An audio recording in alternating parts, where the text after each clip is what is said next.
Sometimes when you cut a tree down, you can remove almost the entire trunk, and yet the tree will not fall.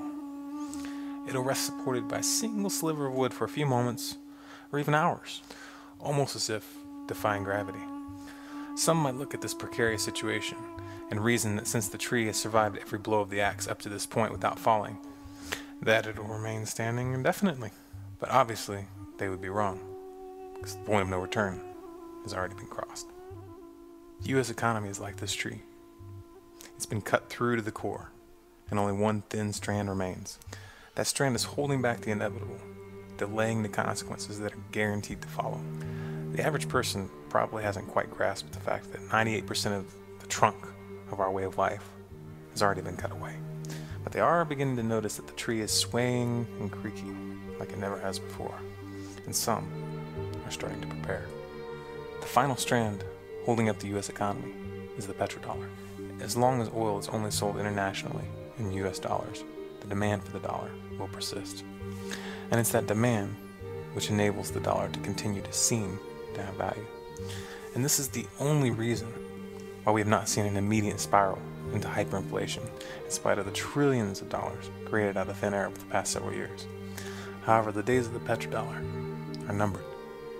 And when the petrodollar is gone, the consequences will be immediate and earth-shattering.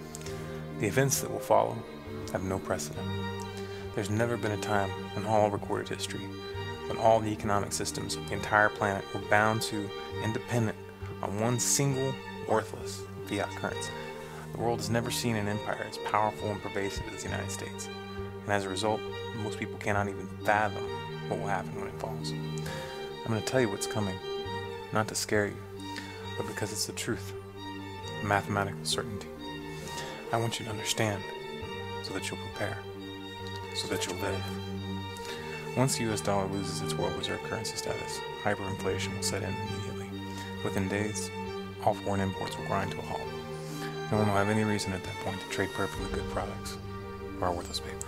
Since the US currently imports 2/3 of its oil, gas prices will skyrocket for a short period as the dollar unwinds.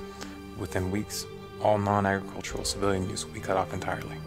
Average citizens will not be able to buy gasoline at any price.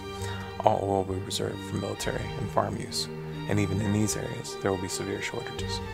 The riots and the looting will start when the price for even the most basic food products becomes inaccessible for the poorest of society. But within a very short period of time, the panic will spread into the middle and upper class.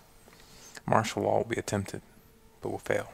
It'll fail for the simple reason that the soldiers and the police charged with maintaining this martial law will begin to realize that they won't be able to protect the lives of their family if they remain at their post. The darkest and the most dangerous period of this collapse will begin when the riots stop. The riots will stop when there's nothing left to loot from the stores, and when people finally realize the government is not going to save them. I'm going to hold back from describing what will happen next, but I will say this. You need to have a store of food, water, and seeds, and you need to be armed. But even having all of those things will not be enough if you stay in the cities, because this will not be a short-term event, and our current way of life is not coming back. This will mark the end of an era and the beginning of a new one. Only those who adapt to the new normal will live to describe this time to their grandchildren, and it is only they who will decide whether we enter into a new dark age or a new renaissance.